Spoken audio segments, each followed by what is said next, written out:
From now on, Holy Father, not my will, but your will be done. I said, Father, you have chosen me. Give me the strength to obey. I will follow you no matter what it takes. If you know me, you cannot be neutral about me. Either you will hate me or you will love me. Because there is only one important business in the world. It is the business of salvation.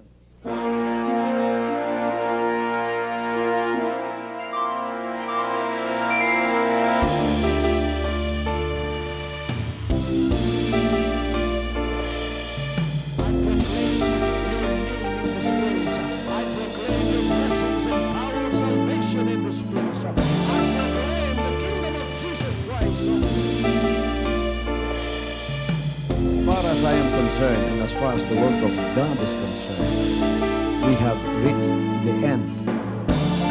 Last September 13, 2003. When you find God, you find His love. Because God is love. Ganon ang pag-ibig ng Panginoon. Walang katapusan na yan ay bumabalik-balik sa atin. If you want to receive, you have to give. Receive it by faith and say, Lord, I will touch up. Because the game plan of God was to save us from sin through the power of love. He has completed. His salvation works in the Spirit. After April 13, the door is open for everyone to come. The salvation works of the Father is now completed in me. Salvation is here.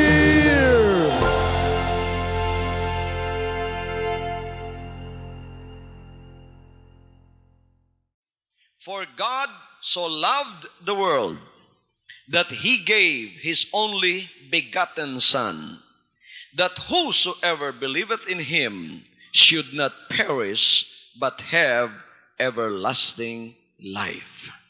Mahal ng Diyos ang sanlibutan, dahilan dito ay binigay niya ang kanyang bugtong anak, na sino man ang sumampalataya sa Kanya ay hindi mapapahamak, bagkus magkakaroon ng buhay na walang hanggan.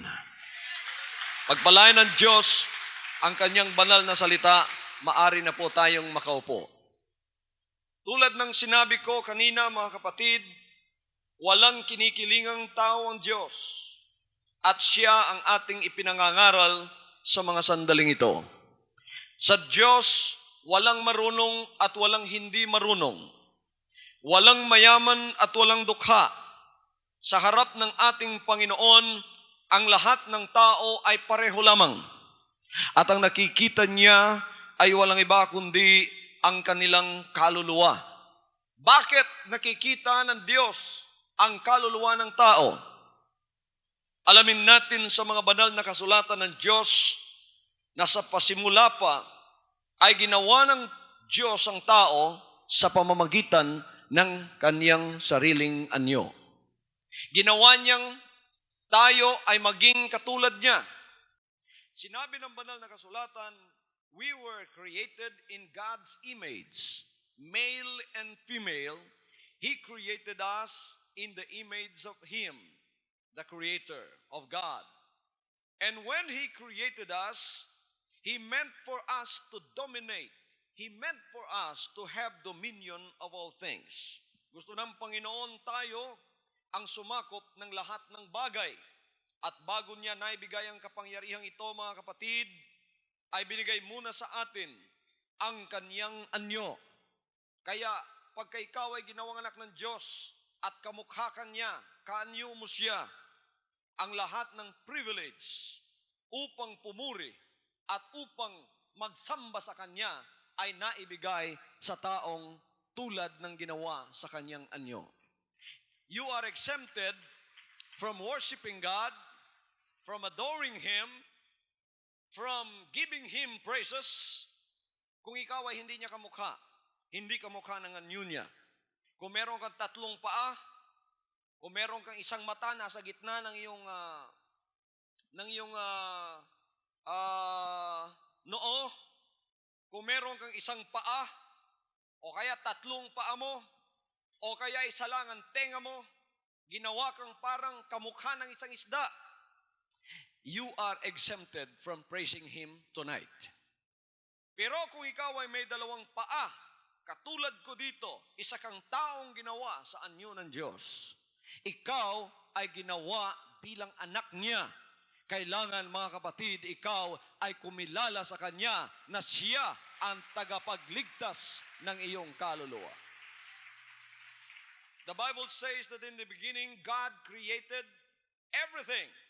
The heavens, the earth, the firmament, the universe.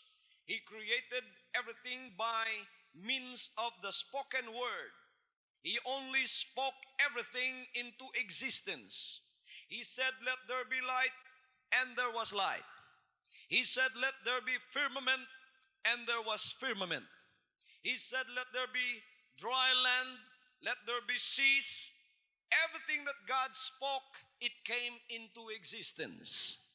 And on the certain day of creation, I believe that was on the sixth day, God created His greatest masterpiece. God's greatest masterpiece, ang pinakamalaking obra maestra ng Diyos, ay walang iba kundi ang tao. Tayo, ako, at saka ikaw. Sinabi ng banal na kasulatan na kumuha siya mula sa alabok ng lupa. At pagkatapos ito ay kanyang ginawa sa pamamagitan ng kanyang sariling kamay. Now you notice God did not speak you into existence. He created you very delicately.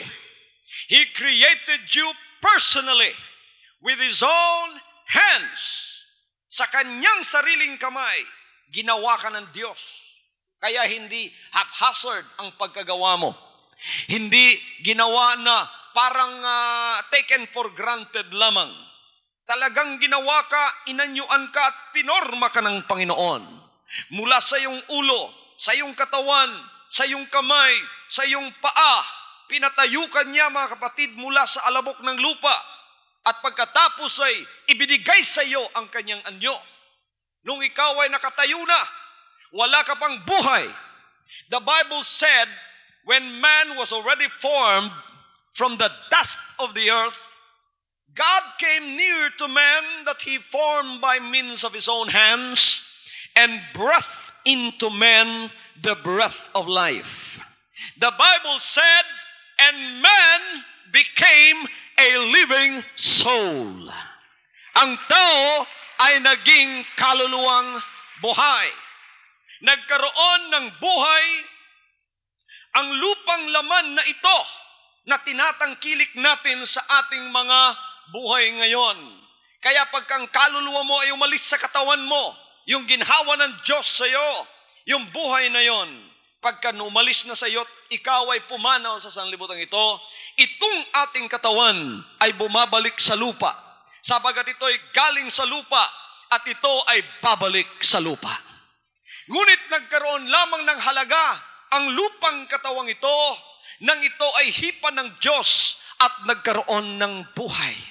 Nagkaroon ka ng animo, nagkaroon ka ng ginhawa sa ilong mo, at nagkaroon ka ng sistemang buhay sa harap ng Diyos. You begin to breathe. You begin to think. You begin to recognize. You begin to see. You begin to know, distinguish between good and evil, between the creation of God, the animal, the lower creation of God, and the higher creation of God. You begin to acknowledge all of these things. And man, when he was created, the Bible said, had a perfect communion and fellowship with God. Man and God had a perfect communion and fellowship. Man was created with a life that is eternal. Man was created with a body that is immune from diseases and affliction. Man was created immune from all of the sufferings that we know in this world today. We are immune from problems. We are immune from financial lack.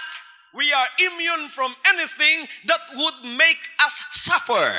There is no suffering whatsoever in God's perfect masterpiece, which is man. Alam natin na nang ginawa tayo ng Diyos, itong mga kahirapang na darama natin ngayon, wala yan.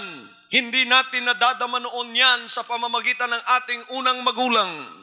Ngunit alam ba ninyo mga kapatid, merong isang nilalang ang Panginoon na ang pangalan ay Lucifer. At siya ay sumuway sa Diyos, naging Satanas ang kanyang pangalan. Ibinagsak siya dito sa lupa at siya ang number 1 na kumakalaban sa lahat ng plano ng Diyos. Ngayon, ibibigay ang lahat ng kapangyarihan sa tao upang siya ang magdala sa lahat ng mga ginawa ng Diyos. Because he was God's son, he was God's child, Adam and Eve were given the power of dominion over all of God's creation.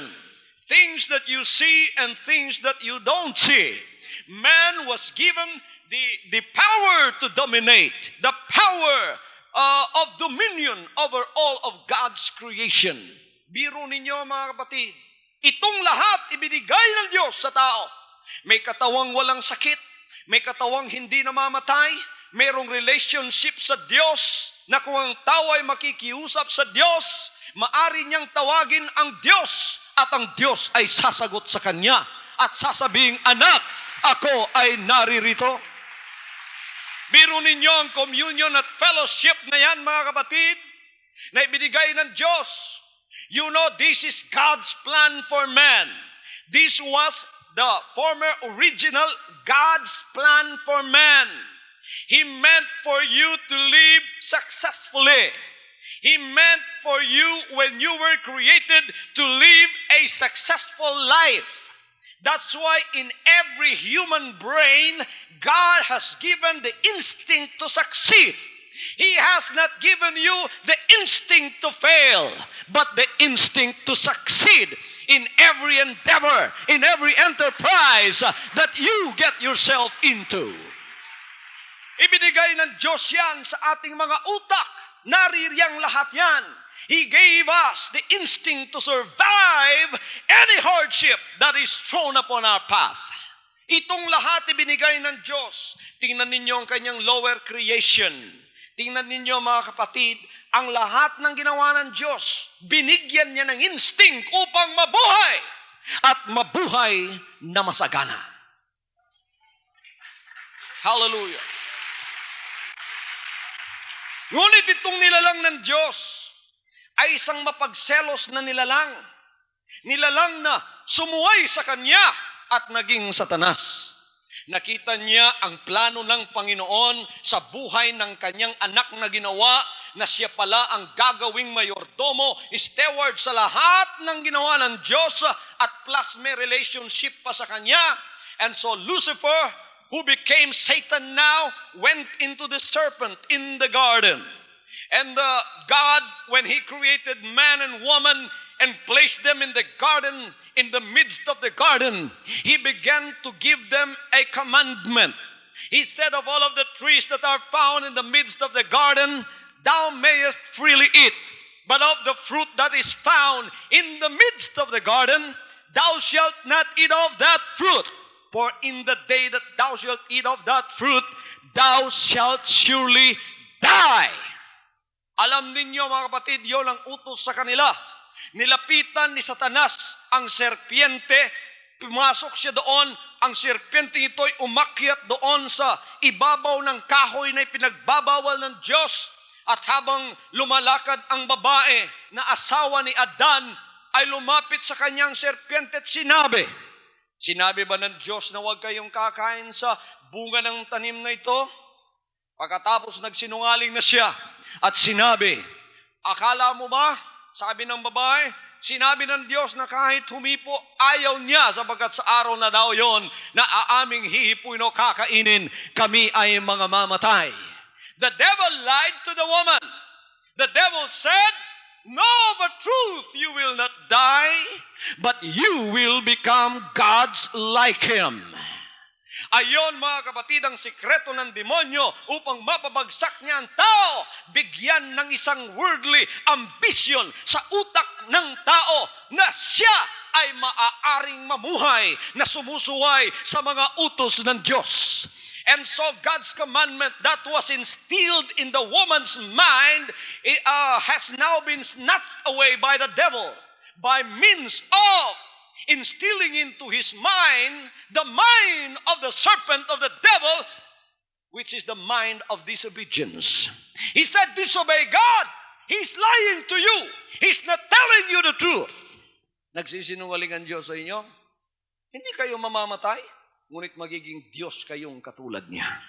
Ambisyon na ibinigay sa tao na siya ay mag-success, na siya, mga kapatid, ay magtagumpay, ngunit walang Diyos sa kanyang buhay. Kayo nung naririto na gustong magtagumpay, ngunit walang Diyos sa inyong buhay, ayaw ninyong harapin ang kanyang mga utos, ang kanyang mga banal na salita, you are in for something very surprising in the last day of your life, because the devil would laugh at you going to hell. He deceived you, and your soul is now in the flames of perdition. God brought you into this place tonight to preach to you His love. I would like to preach on the subject, the love of God. The love of God which saves. Hallelujah. Ang pag-ibig ng Panginoon na nagliligtas. Kaya mga kapatid, nang tiningnan ng babae, ang tanim na yon, na wala na sa kanya yung utos ng Diyos, ang panlilinglag ng demonyo, ang naibigay sa kanya. Biro mo magiging Diyos kang kasama niya, pride of life, katulad niya, pride of life. Tiningnan niya yung prutas na yon, napakagandang kainin, lust of the eyes, nakakabusog, lust of the flesh. Pride of life, lust of the eyes, and lust of the flesh is not of God. It is of the devil. It's not of the Father. It is of the devil. And when the devil comes into you, he gives you ambition that is contrary to the commandment of God. Tinanggap ng babae, nakalimutan niyang utos ng Diyos at kinain niya, mga kapatid, ang tanim na yon. The very first bite that the woman took and then gave to her husband, that was the beginning of the fall and the slide of man from the grace of God. Nahulog na ang tao sa grasya ng Diyos. Alam ba ninyo, mga kapatid, nang mahulog ng tao sa grasya ng ating Panginoon, yung kanyang katawang walang sakit ay nagkaroon na ng sakit. Alam ba ninyo ang kanyang eternal life na wala na? Namamatay na ang tao ngayon. Alam ba ninyo ang lahat ng mga kabutihan ng Diyos na hindi na nila pagpapawisan pa? Inalis lahat yon sapagkat sinabi ng Diyos, sila ay may susumpa. Nang ginawa nila yon, sinabi ng Diyos sa lalaki, bakit mo ginawa ang pagsuway? Sapagkat sa babaeng binigay mo sa akin. Babae, bakit mo ginawa ang pagsuway? Sapagkat sa serpiente. At pagkatapos, mga kapatid, ang sumpa ng Diyos ay dumating doon sa serpiente. At sinabi niya sa lalaki, out of the sweat of thy brow, thou shalt eat. And you woman, sabi niya, pag ikaw ay nanganganak, magkakaroon ka ng pagle-labor. At ikaw naman, serpiente, mula ngayon, ikaw ay gagapang. Nagpasimula na ang sumpa na mangyari sa lupang ito at sa ginawa ng Diyos sapagkat siya ay sumuway, pinaalis siya doon sa Garden of Eden. Alam ba ninyo, ang lahat-lahat ng bagay sa atin, ilalim yan sa kontrol ng Panginoon. Everything is under God's jurisdiction but only for one thing, and that is our freedom of choice. That's why when the woman was tempted, together with her husband, they have this complete facility of the freedom of choice. They can choose either to obey God or disobey Him. Choose only one, and they chose to disobey God. When they disobeyed God, itong lahat ay pumasok na. Yung lupa naging matigas na. Ang Diyos ay nahiwalay na sa kanila. Pinaalis na sila doon sa kanilang sariling kinatatayuan sa harap ng Diyos. Ang paraisong ibinigay sa kanila. At si Satanas na ang naghari sa kanilang mga buhay. Nalaglag at napahamak ang tao at naihiwalay siya sa kapangyarihan ng Panginoon. Naalis siya sa kapangyarihang yon. But God who created man is still interested in man. Interesado pa rin ang Panginoon sa tao ngayon ay nagkasala. Tinitingnan pa rin siya. And then God made a plan to save him. First of all, in the Old Testament, kung babasahin ninyo ang mga plano ng Diyos upang siya ay iligtas. Mga kapatid, mababasa po natin that God's plan for men to be saved began in the Old Testament.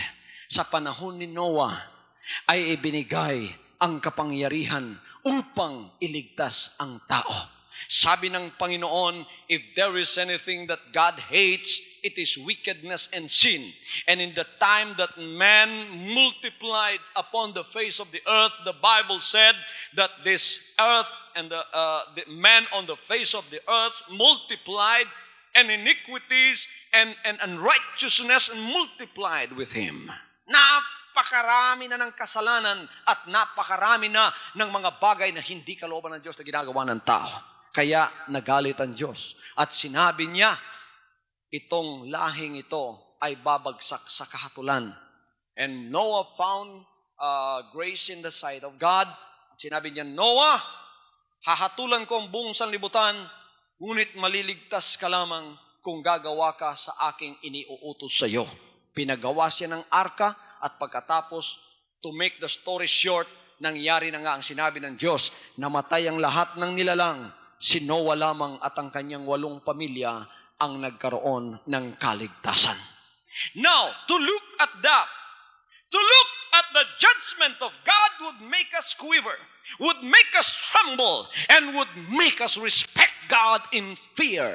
But even that power failed God to bring back man to Him, to bring back his lost communion and fellowship with Him. Nanginginig nga ang taong sa harapan ng Diyos, hindi naman nagbabago yung kanyang puso. Nanginginig ang tao sa kapangyarihan ng Panginoon. Panginoon, makapangyarihan ka nga. Biro mo, pinadala mo ang napakalaking baha at pinatay ang lahat.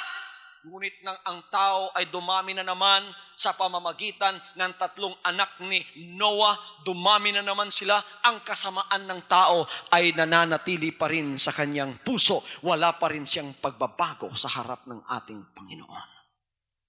Hallelujah.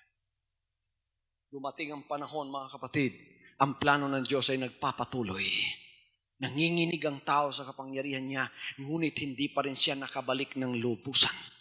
Tinawag niya si Moses at tinawag niya ang bansang Israel upang maglingkod sa kanya. Pagkatapos ibinigay sa kanya ang utos, mga kapatid, ano po ang nangyari sa panahon ni Moses?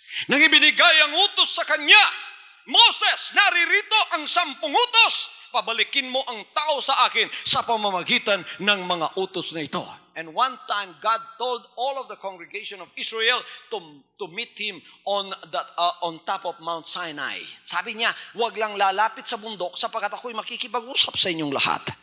Lumapit sila doon, mga kapatid, ngunit hindi nila matatanganan yung bundok at ang Diyos ay nangusap mula sa langit at ibinigay sa kanila yung 10 utos. Ano po ang reaksyon ng mga tao sa kapangyarihan ng Panginoon nang marinig nila ang boses ng Panginoon? Sila, ang sabi ng banal na kasulatan, ay nanginginig sa takot sapagkat narinig nila at nakita nila ang kapangyarihan ng Panginoon. Ngunit nanginginig nga sila sa takot sa harap ng Diyos. Nanginginig nga sila sa takot sa harap ng Diyos. Wala pa rin silang pagbabago. Wala pa rin kusang loob na sila ay magbago sa harapan ng ating Panginoon. Even the commandments, the 10 commandments failed to bring man back to the fellowship with God. God wants to bring you back to the communion and fellowship. Even the power of the flood that killed everyone that has breath in their nostrils failed completely to take man back from where he is now. Even the power of the Ten Commandments and the power of God that was seen on the mount was not enough to convince man to come back to Him fully with a renewed heart. Ano naman ang ginawa ng Diyos, mga kapatid, nung nakita niya ang kasamaan ng tao sa Sodom and Gomorrah? Makasalanan ng lahat ng mga syudad na yon. There is sodomy sa Sodom and Gomorrah. Lahat yata ng tomboy naroroon. Lahat ng mga bakla naroroon. And the Bible said that their iniquity have ascended into the throne of God, and they were crying for judgment. And so Jehovah God made Himself known to Abraham, and then in the theophanies, the Bible said that He came in the form of an angel. Pumunta siya doon sa kinaroroonan ni Abraham at sinabi niya, pumunta ako dito at padadala ko ang dalawang anghel na ito at titingnan ko kung ang kasamaan ng siyudad ng Sodom at Gomorrah ay totohanan nga. Bumalik yung dalawang anghel at sinabi sa Panginoon, totoo nga, sapagkat nang sila'y pumunta roon, malapit na silang ni-rape ng mga lalaking naroroon. Totoo nga, may sodomy nga sa Sodoma at Gomorrah. Mga kapatid ko sa Panginoon, alam ba ninyo, hindi kalooban ng Diyos na tayo ay maging bakla? Lahat ng mga bakla ay magsabing amen. Mga bakla, mahal kayo ng Panginoon. Kaya niyang baguhin kayo. Yung ang tubig, ginawa niyang alak. Kayo pa kaya, lalaki na kayo, gagawin lang kayong tunay na lalaki? Hindi kalooban ng Diyos na kayo ay bakla? Walang baklang papasok sa karya ng Diyos? Amen? Sinabi ninyo, ang bakla raw ay ginawa ng Diyos. Sa creation, ang ginawa ng Diyos ay dalawa lang. Babae at lalaki lamang. Wala siyang ginawang bakla. To prove my point, let us look at God's lower creation, the animal kingdom. Tingnan natin, mga kapatid, ang ginawa ng Diyos na mga kasama natin nung ginawa rin tayo. Tingnan natin ang lower creation of God. Let us take a look at the animal kingdom. May mga kalabaw, may mga baka, may mga aso, may mga baboy, lahat ng klaseng mga hayop. Naririyan, ginawa ng may manok, may mga ibon. Tatanungin ko kayo sa gabing ito. Sumagot kayo. Sino na sa inyo ang nakakita ng baklang aso?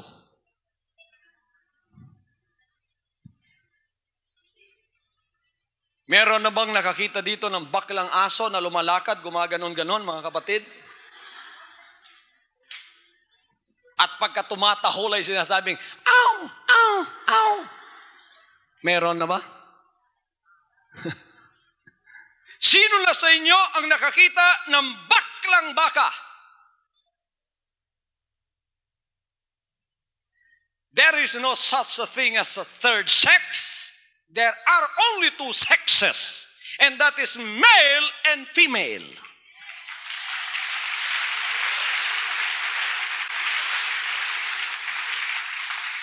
Kung may makikita kayong baklang kabayo, dalhin ninyo rito, bibilihin ko ng 1 milyon. Wala po yan, mga kapatid. Ganon din sa atin na ginawa sa anyo ng Diyos. Hallelujah. Kaya nakita ng Panginoon ang kasamaan sa mundong ito. Lalong-lalo na sa dalawang syudad na yon. Nang bumalik yung dalawang anghel, totoo nga, Panginoon. And the Lord said, take all of the righteous in those two cities.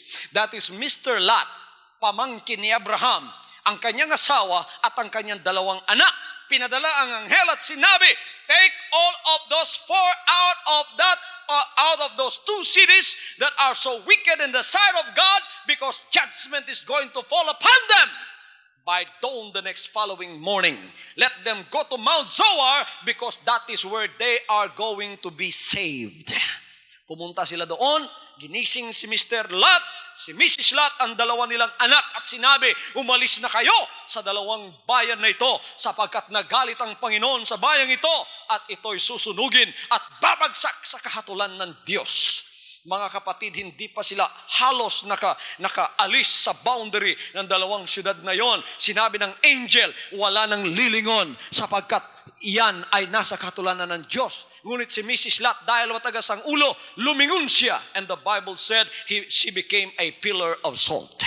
At 3 lamang ang nailigtas. Makikita po ninyo roon ang kapangyarihan ng Panginoon ay hindi basta-basta, mga kapatid, sapagkat nagpaulan siya. Sabi ng banal na kasulatan, He rained fire and brimstone upon those 2 cities, and they were buried under, which is now called the Dead Sea.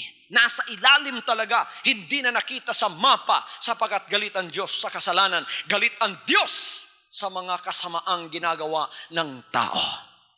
Nakakapanginig tingnan ang kapangyarihan ng Panginoon kung uulan ng apoy at asupre. Noon ngang pumutok ang Mount Pinatubo, mga kapatid, sabi ng mga kaibigan nating naroroon, nagdilim sa tanghaling tapat at pagkatapos nanginginig silang lahat at nakita nilang kapangyarihan ng Panginoon na naman doon. Nanginginig nga sila, lalong-lalo na sa Sodoma at Gomora, nginig sila. Ngunit alam ba ninyong nangyari? Nanginginig sila sa takot sa kapangyarihan ng Panginoon, sa utos ng Panginoon, ngunit wala namang pagbabago sa kanilang mga puso.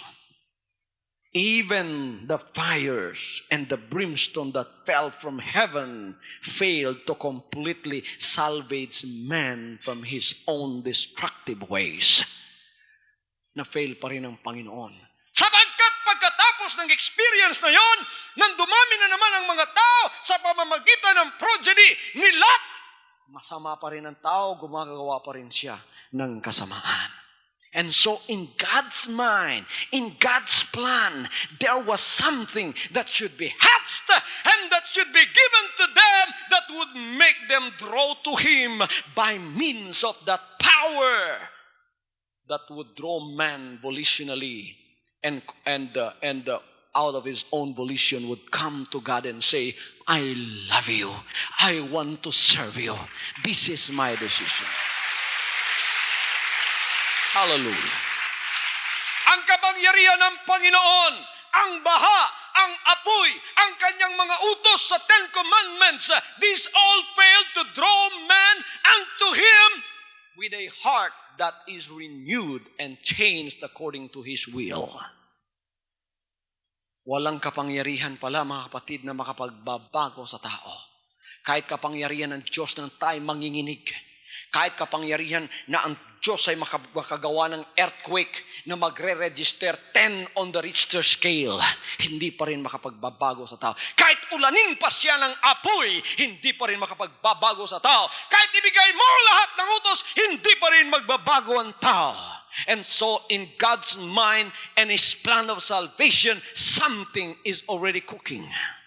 Hindi pa rin mga kapatid natapos ang plano ng Diyos na ang tao ay iligtas at pabalikin sa Kanya. And so what happened? Mayroong plano ang Diyos. This is what we call the plan of salvation, the plan of redemption. Ano ang planong yon? Ano ang planong yon?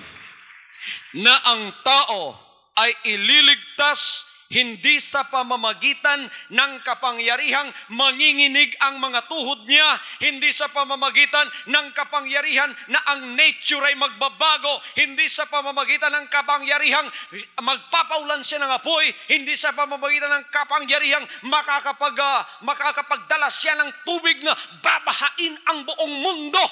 Hindi na yon ang plano ng Diyos. It's not by power or force anymore that God planned in order for man to come back to Him and come back to His original state, a state of bliss, a state of perpetual bliss in the sight of God with perfect fellowship and communion. Ano ang plano ng Diyos? It was called the plan of salvation. What was that plan of salvation? It was a plan that God would come and tabernacle Himself in the flesh, and He would give Himself up for us. That was His plan. The plan was for the love of God to be manifested. Ang plano ngayon ay gamitin ng Diyos ang kanyang pag-ibig upang tayo ay mapalapit sa Kanya. God is so powerful. God is so mighty. God is so magnificent. God, any adjective in the English language you can add to the majesty of God is not enough to describe what God is. He is so majestic. He is so excellent. He is so exalted. He is so mighty. He is so powerful. Hallelujah! And what is man? Man is so distressed. Man is so sinful. Man has so degenerated himself to the level of animals. Napakasama ng tao na hindi mo man lang dapat makita nga ang Diyos sapagkat sa kasamaang ibinigay ng demonyo sa iyo. Ganyan kalayo ang ating gap sa Panginoon, mga kapatid. Talagang walang pakikisama na sapagkat napalayo na tayo. Our God is a holy God. He cannot tolerate sin. He loves the sinner but He hates the sin of the sinner. He loves you, that's why He came. Ano ang plano ngayon, mga kapatid? To bridge the gap of our distance between God and His creation and His creature that fell from His grace. Ano ang plano ng Diyos? Ang plano ng Diyos ay bumaba. Sinabi ng banal na kasulatan, in the beginning was the Word, and the Word was with God, and the Word was God. And the Word was made flesh and dwelt among us, full of grace and truth. And so Jesus Christ came to this earth. Hindi na nagdadala ng kapangyarihang nakakapanginig. Hindi na nagdadala ng kapangyarihan na ang tao, mga kapatid, ay luluhod at matatakot sa Kanya. At ang tao, mga kapatid, ay hindi na makatitig sa Kanya dahil sa takot. Hindi na yun ang kapangyarihang dinadala niya. Now He is bearing with Him the power, the greatest power on earth known to man. That is called the power of love. Ang dala niya ngayon ay ang kapangyarihan ng pag-ibig. Sino ba yung makatang Pilipinong nagsabi, pag-ibig pag nasok sa puso ni numan, hahamakin kahit kamatayan, masunod ka lamang. Si Balagtas, mga kapatid, he is talking about filial kind of love. He is talking about his love for his sweetheart. I'm not talking about filial kind of love. I'm not talking about eros kind of love. I would like to talk about the highest kind of love that would even surpass the power of an hydrogen bomb, an atomic bomb. Anything that is so powerful on earth is being surpassed by the power of this love. And this is the love of God shed abroad in our hearts by the Holy Ghost through Jesus Christ our Lord. Hallelujah. Kapangyarihan yan ng pag-ibig ng Diyos ang siyang pinakamalaking kapangyarihan sa lahat. Makapangyarihan pa yan sa hydrogen bomb, makapangyarihan pa yan sa anumang kapangyarihan. Ano ang kapangyarihan ng pag-ibig na yan? Pumunta siya rito. Hindi nga natin maaabot siya, ngunit pumunta siya sa ating kinalalagyan at lumakad siya sa ating nilalakaran at dinamdam niya ang ating pakiramdam at inisip niya ang ating pag-iisip at tiningnan niya ang ating kinalalagyan at naawa siya sa atin at sinabi niya, mamahalin ko pa rin siya. In the Garden of Eden, the devil took a big hammer and smashed God's image in us. And we are like a delicate mirror that fell to this earth, broken into pieces. When Jesus Christ came and caught Himself upon the flesh, He came and He picked up the broken pieces of God's image in you, and He put them back together. And He said, I will love him. Whatever the cost is, I will pay it for him. If we look at a courtroom scene, there is the judge on his bench, and I'm standing before the judge. The verdict was that I am guilty. The sentence was that I am going to die. But somebody barged in through the door and came into that courtroom scene, stood beside me, and he said, I'll be his substitute. And he said to the judge, I rule that I can die for him because I love him. I would like to take his place. Alam ba ninyo mga kapatid kung ano ibig sabihin ng substitution? Sa basketball pa, papalitan mo yung isang player na pagod na at ikaw ang papasok doon sa kanyang lugar. Nang tayo ay makasalanan, ang verdict tayo ay mamamatay, ang sentensya ay kamatayan. Because the Bible said, the soul that sinneth it shall die. A man shall not die for his father's sin, a father shall not die for his son's sins. But Jesus Christ came and He said, I will die for him because I love him. I will pay the cost of his sin. Hallelujah! At pumunta siya rito. Dapat tayo ang mamatay. The Bible said that Jesus Christ walked on the shores of Galilee. He walked all over Judea. He walked all over Jerusalem, healing those that are sick in the body, picking up the pieces of our broken image in God and putting them back together delicately, piece by piece. Hallelujah! And He was doing it in love. He came to where I am. He came to my place. He came to the muddy place of sin, and He said, I will save you. Hallelujah. God loves me so much that He came and filled the void of my sinful life. Hallelujah. God loves you tonight.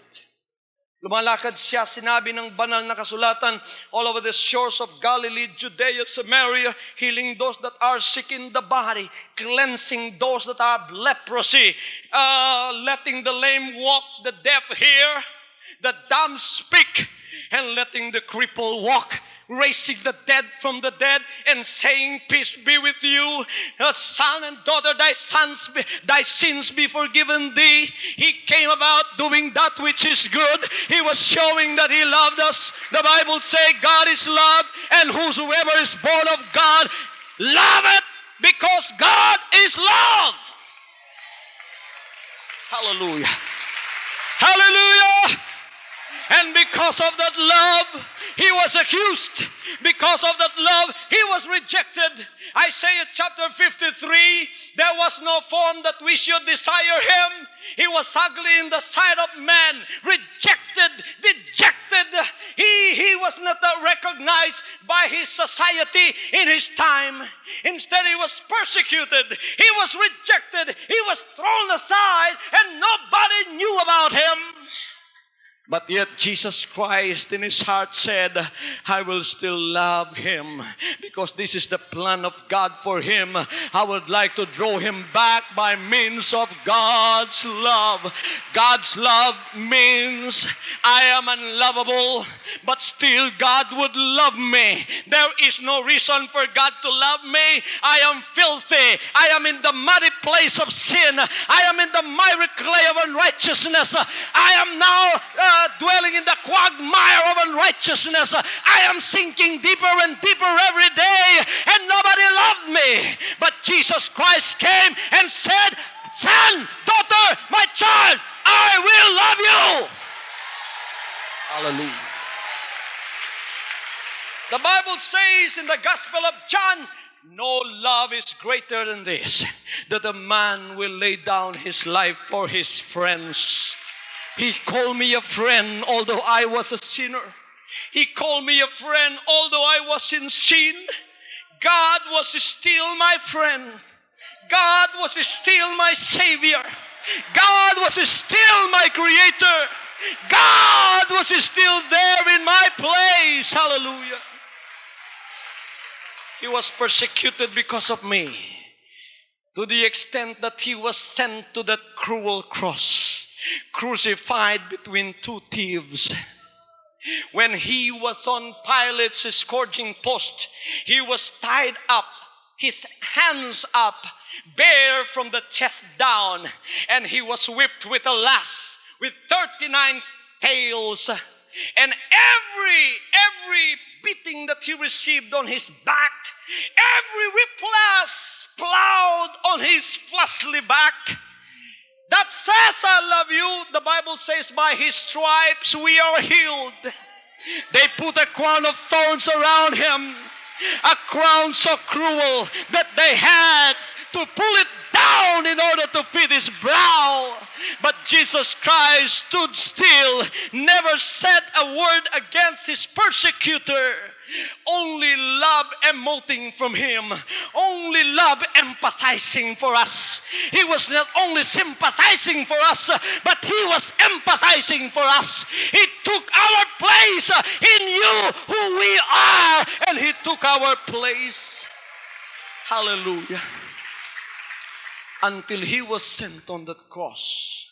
That cross is so cruel that it was stood by the Roman soldiers, not standing erect, but it was standing slanting on the direction of the ground, calculated for a man crucified to suffer slowly, a slow agonizing death. Only the spikes in his hands and spikes in his feet were holding the strength of his body. And the Bible says, even medical science says, that a man on this posture, hanging there for 3 to 6 hours, would die not because he bled to death profusely, but because his heart is going to beat irregularly. Jesus Christ died of a broken heart. Hallelujah. He died of a broken heart. He died because of that heart of love for you and for me. Hallelujah. Yon ang pag-ibig ng Panginoon na ipinakita niya sa atin. Na habang buhay pa siya, while he was there hanging between heaven and earth, suspended on that cross. Hallelujah. Soldiers, people, sinners were looking up and were despising him. And they said, if you are the Son of God, come down from the cross and save yourself. You are able to save others, but you cannot save yourself. Jesus Christ looked on them with eyes of compassion, and he said, Father, forgive them, for they know not what they do. That is God's love for me. Hallelujah! That is God's love for you. That is God's love for everybody. He is looking at us with eyes of compassion. He knows where you hurt. He knows that you are sick in the body. He knows that you have a problem right now. He knows that you have mental torture. He knows that you are emotionally upset. He knows that you need salvation. He knows that you are confused. He knows that you are sorrowful. He knows that you need help. He knows that you need healing. He knows that you need salvation. And He is here to provide all of that for you. Naririto ang Panginoon upang ibigay ang lahat ng bagay na yan. Namatay siya, mga kapatid. Inilibing on the third day, He rose again from the dead. The Bible says that on the third day, even death cannot hold the power of love of Jesus Christ.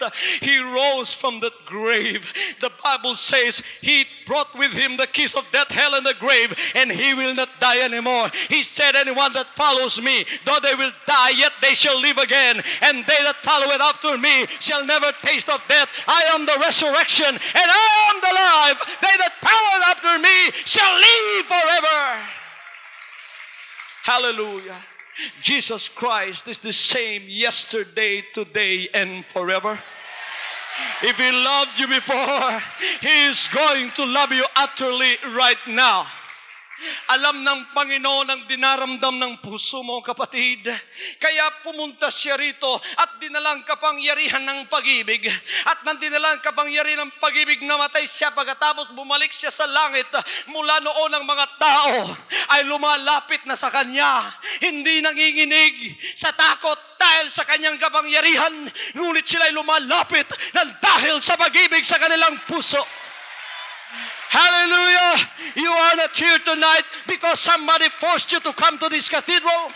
You are not here tonight because somebody poked a gun on your head and say, you come to the cathedral or else you'll die. Nobody forced you. Nobody tortured you. Nobody let you kneel in trembling fear and say, come and serve the Lord. You came by your own volition. You came freewillingly. You came because you love Him. Because He first loved you. We love Him because He first loved us. Mahal natin siya ngayon sapagkat siya ang unang nagmahal sa atin. That is God's plan to salvage us. That is God's plan to draw us back to Him. It was the plan of love. Kaya ngayon mga kapatid, pag-ibig na makapangyarihan, pag-ibig ng Diyos ang nakapagliligtas sa tao. Na lumalapit tayo sa Kanya, hindi na nanginginig tayo dahil nakikita natin ang pag-ibig na yan, hindi dahil sa takot, kundi dahil tayo ay makasalanang pinatawad at iniibig natin siya at sinasabing, Panginoon, ano man po ang ipagawa mo sa akin, gagawin ko sapagkat ako ay nagmamahal sa iyo, sapagkat ako ay unang minahal mo. Tonight, that love is still powerful as it was when it was first revealed to us. It's still as powerful today as it was 2,000 years ago. Jesus Christ is the same yesterday, today, and forever. If He healed the sick yesterday, He is able to heal the sick today. If you are broken, Jesus Christ, by means of that power of love, is present in this place tonight to pick up your broken pieces and put them back together by love. And say, you don't have to live in fear. You don't have to live in sickness. Come back to my paradise. Come back to where you are. Come back to where you were. Come back! Hallelujah! At tayo ngayon ay bumabalik sa kaligtasan. When I had a comprehension of that greatest love and I came back to that paradise of God in the Spirit. Hallelujah! I am now enjoying the life that He originally planned for me. A body without sickness, a soul without death in hell. Oh, hallelujah, prosperity that God has given to us. He meant for us to dominate. Son had dominion of all of my creation. Hallelujah. The devil cannot deceive us anymore. We know about the pride of life, the lust of the flesh, and the lust of the eyes. This is of the devil. The devil is now bound, is rebuked in your life. He cannot deceive you anymore. Bumalik tayo sa pamamagitan ng kapangyarihan ng pag-ibig na yan at tayo ngayon ay nag-e-enjoy ng pag-ibig ng Panginoon sa original na plano ng ating buhay na wala tayong karamdaman. Ang ating problema anuman ay may kalutasan at anumang bagay hindi na tayo maghihirap. You will not suffer financial lack anymore. When you come back to that power of love, you will not suffer the disease in your body. Why? Because Jesus Christ came and gave us the double cure, healing for your body and salvation for your soul. And He promised to supply abundantly all of your material and temporal needs. We are born to succeed. Tayo'y pinanganak upang magtagumpay sa Kanyang harapan. Ibinigay ang instinct na yan na tayo'y makabalik. Ang pag-ibig ng Panginoon ay tumatawag ng napakarami pang mga kaluluwa ngayon. Hindi na upang papanginigin sila sa takot, kundi upang sila ay pagsabihang, anak, mahal kita. Hallelujah. Si Napoleon Bonaparte, na-conquer niya ang Europe noon sa pamamagitan ng kapangyarihan ng kanyang sandata. Ngunit nawasak din ng kanyang empire sapagkat yon ay ipinundar o itinayo sa pamamagitan ng puwersa. Si Alexander the Great at 33 years old umiyak dahil wala nang makukonquer na bansa pa. Pagkatapos namatay siyang isang manlalasing at nawasak din ang kanyang kaharian sapagkat yon ay tinayo sa pamamagitan ng kapangyarihan ng sandata. Nang dumating si Jesus Christ dito, mga kapatid, ang daladala niya ay hindi sandatang nasa nakasukbit sa kanyang tagiliran. Dumating siya dito at daladala niya ang kapangyarihan ng pag-ibig. Pinako siya sa krus. Inilibing siya. Pangatlong araw, tumayo siya. At nabuhay siyang muli, bumalik sa langit. Ang kanyang kaharian hanggang ngayon ay lumalago pa rin sa buong sanlibutan. Napakarami nang lumalapit sa Kanya. Every Sunday, the churches are filled up. They are mentioning and proclaiming that one name, Jesus Christ, all over the land, all over the world, Jesus Christ is the name above every name. He is over and above the name of Napoleon Bonaparte. He is over and above the name of Alexander the Great. He is over and above the name of Hitler. He is over and above every king's name, every Lord's name. He is the King of kings and the Lord of lords. He is even above the names of your every disease and your every affliction. He is even over and above the name of your disease called cancer, called tumor. Ano man, mga kapatid, ang pangalan ng karamdaman mong yan, ang Panginoon ay mataas dyan. At sa pamamagitan ng kanyang pag-ibig, tutunawin niya sa kanyang kapangyarihan ang karamdamang yan na naranasan na niya. Kaya ang kapangyarihan ng pag-ibig na yan, ang siyang kapangyarihang makakapanumbalik lamang sa tao na may pag-ibig sa kanyang puso. Lahat kayong naririto, mga kapatid, ay mahal ng Panginoon hanggang ngayon.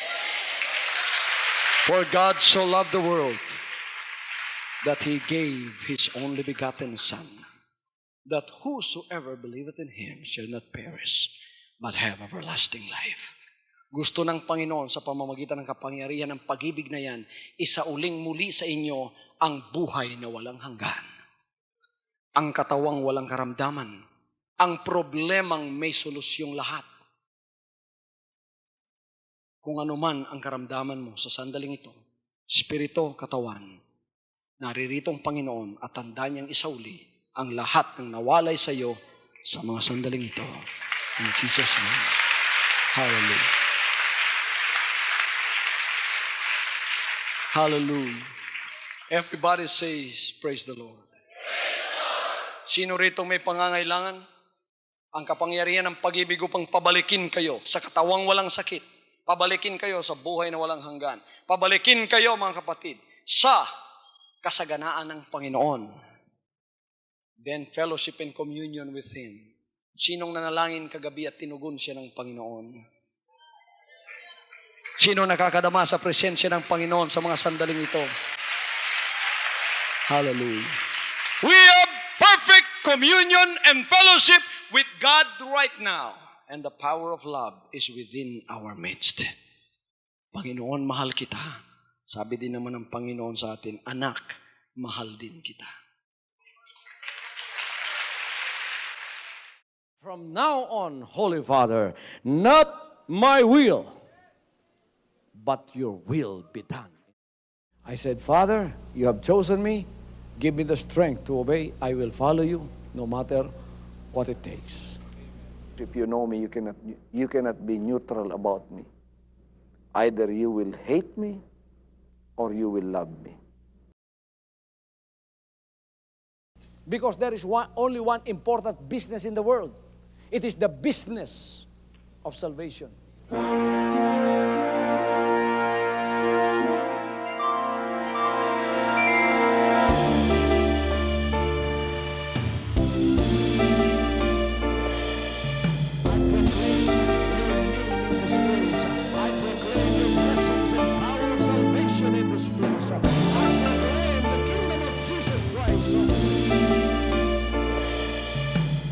As I am concerned, and as far as the work of God is concerned, we have reached the end.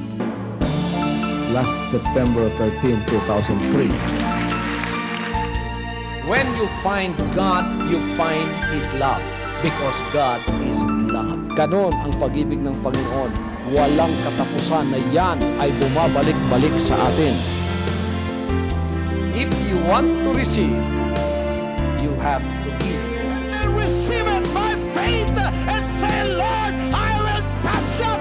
Because the game plan of God was to save us from seeing through the power of love. He has completed. The salvation works in the Spirit. After April 13th, the door is open for everyone to come. The salvation works of the Father is now completed in me. Salvation is here.